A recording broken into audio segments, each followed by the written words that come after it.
En Afrique, c'est assez intéressant parce que les gens sont débrouillards. On fait ce qu'on peut avec ce qu'on a. Et en fait, les gens sont très créatifs. Et ils ne se rendent pas vraiment compte à quel point ils sont créatifs. Donc ce que j'essaie de faire, c'est de créer des événements où cet esprit rejoint l'esprit scientifique, où on essaie de résoudre des problèmes, créer des nouveaux outils, des nouvelles technologies, etc. Et pour essayer de créer une synergie entre ces deux esprits.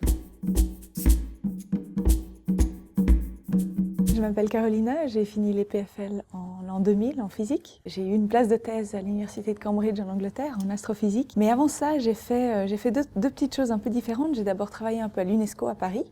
C'était très intéressant, très international, très différent du monde de la recherche. Et je suis partie aussi en Afrique du Sud à un centre africain pour les sciences mathématiques qui venait d'ouvrir. Alors le premier centre africain des sciences mathématiques, African Institute for Mathematical Sciences, d'où AIMS, a ouvert en Afrique du Sud en 2003.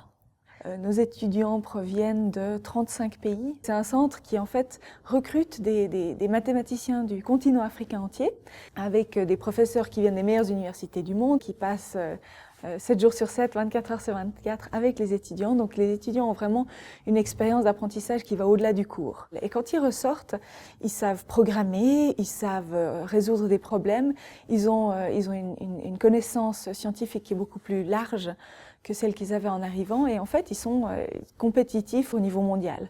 Donc c'est vraiment un chouette projet. En 2010, j'ai gagné un prix du magazine Science pour les ressources éducatives qu'on a créées pour ce programme d'astronomie pour les enfants. Donc j'étais project manager pour ça pendant 5 ans. On voulait s'adresser à la petite enfance, des enfants à partir de l'âge de 4 ans jusqu'à 10 ans, où on essayait de leur présenter que la science comme fun. Donc évidemment, l'astronomie, c'est facile parce qu'il y a ces belles images. Et en plus, l'astronomie, on peut la faire partout. Il suffit de regarder le ciel le soir et même la journée. Pourquoi le ciel est bleu, ça fait aussi partie. Et sur cette base, on essayait d'amuser les enfants et de faire comprendre aux enfants qu'ils sont capables eux-mêmes de réfléchir de manière scientifique, de faire la science. Et au bout de 5 ans, en fait, on était un des projets clés de l'année mondiale de l'astronomie en 2009. On était dans 40 pays avec 500 organisations et personnes volontaires qui faisaient des programmes avec des petits-enfants. Et je m'imaginais jamais que si j'allais avoir un article dans Science, que ce serait pour quelque chose complètement différent que vraiment de la recherche pure. Donc voilà, ça mène à tout.